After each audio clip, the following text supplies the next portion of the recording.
When Nikola Tesla was in his late 80s, he was given a big awards dinner in New York where the world was thanking him for all the incredible things that he had given to the world. At the dinner, he gave a speech. Nikola Tesla spoke to the audience, and he said, "I have to tell you how I got my ideas to do what I've done."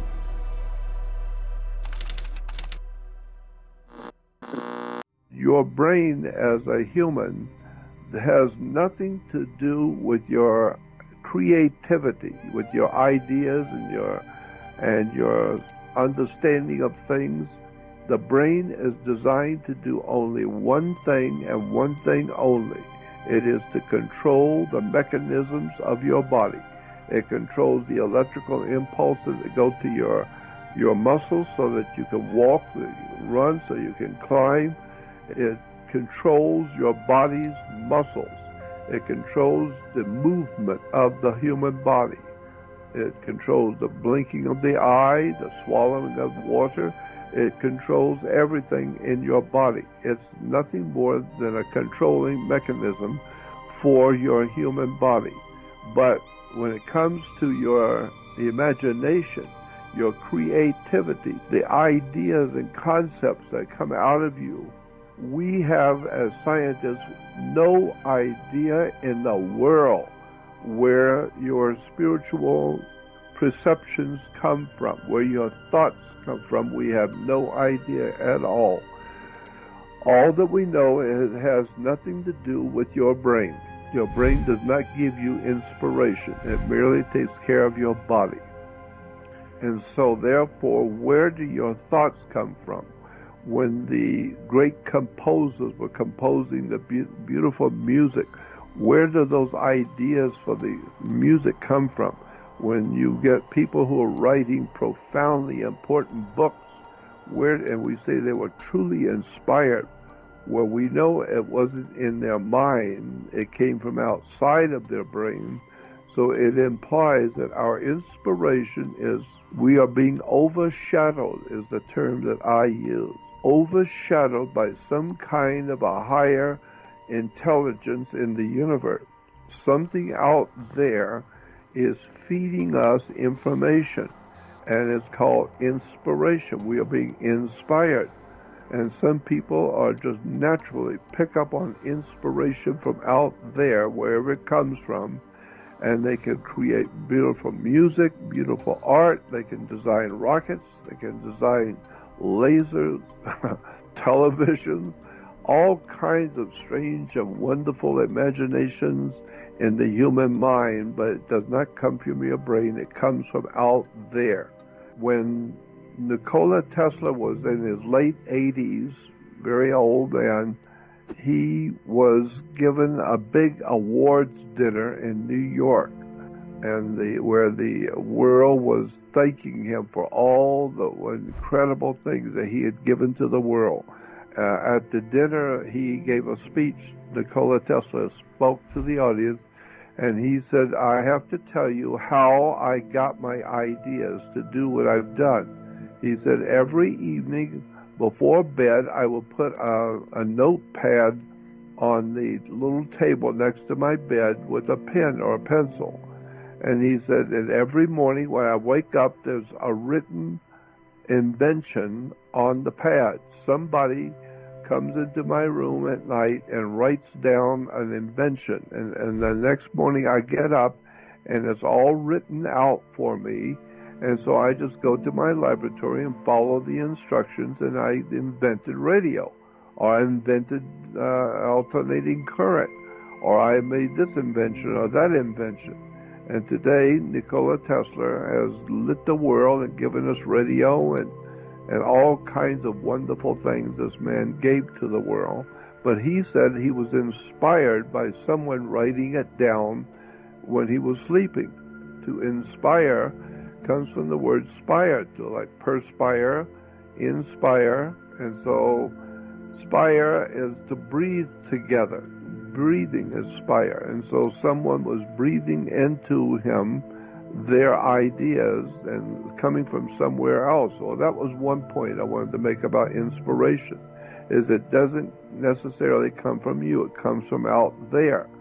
If you read the accounts of various creation stories, at some point the breath of life is breathed into man.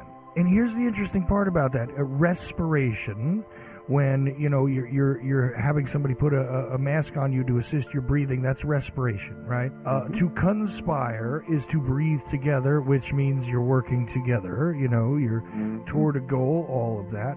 But see, spire sounds a lot like spirit, and it does seem to me as though spirit and spire, they must be related together. What happens when you expire? That's literally what they call it when you die in a lot of cases. That's right.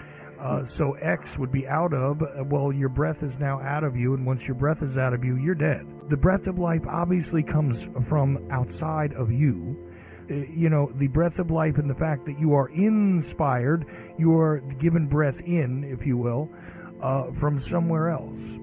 And when you understand the great composers during the Middle Ages, the great composers in the Renaissance composers, if you understand what they were doing, they're not just picking sounds that sound nice. No, it was mathematical. It was very deep understanding of the creation of the universe, the breathing in and the breathing out of the universe. It had to do with an occult, heavy-duty science of vibrations, rhythms, because there is some kind of a mathematical science to it. Know that you need to understand how the universe vibrates, and how and Pythagoras and the Pythagoreans, they understood the mathematics of the universe and how to write music. So inspiration is not part of what the brain does. Inspiration comes from outside the brain, which means I believe the human people on the earth, their brains are a computer, where it's an incredible computer. It's alive.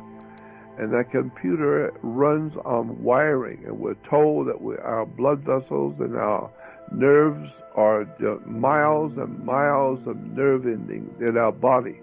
That's the wiring for the computer to all the body, to control the body. The brain needs to be able to send messages out to certain nerves for you to do certain things. And so the brain is a computer, and I believe that what we call God is some kind of for a lack of a better term, some sort of a Wi-Fi unit, whereby you can have 100 different computers in a room, and they're all on one Wi-Fi unit, which means all 100 computers can be doing 100 different things, tuning into different places and doing different things, and they're all getting it from one source, from a Wi-Fi unit. So in my mind, I think of some sort of an electromagnetic force in the universe that is brilliant, is highly intelligent, and it is communicating with us like a Wi-Fi does to computers. And so something is guiding our destiny. Something out there is guiding our thinking. And if you've ever seen a flock of birds, large flocks of birds with thousands of birds, and you see them all flying in one direction, and instantly, in an absolute 1 second instant, they all turn, all the birds turn and go a different way. And they all then flip back and turn and go a different way. How come all of the birds knew to turn at that very 1 second point, and they all turned and went a different way together, like the fish do? We call it schools of fish. And I've seen it where the fish are thousands of fish, and they're all sailing along together, and instantly, all of a sudden, they all go in a different direction.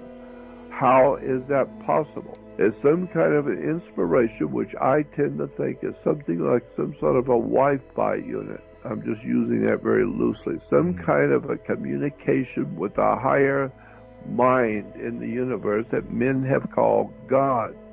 One incredible story about how the brain communicates with the heavens, and the heavens communicate with you. And we know that the planets and the sun and the moon affects your brain. And the planets all have a resonant frequency, and each one of those planets affected your mind. When you were born, you came out of your mother into the world, and the sun has a profound electrical field on the earth that is causing incredible stuff to happen. Our weather, the moon affects people. It affects the female. It affects her periods. Once a month is caused by the moon. The moon pulls the oceans of the world. We know that the moon affects the oceans. Why? Because they're water, and the moon affects water. And this is why your body is like 76% water. So how does the moon affect you at the full moon? Well, it causes you to get silly and crazy, sometimes really crazy. So we call you a lunatic. Why? Because the moon is affecting your blood, it's affecting your brain.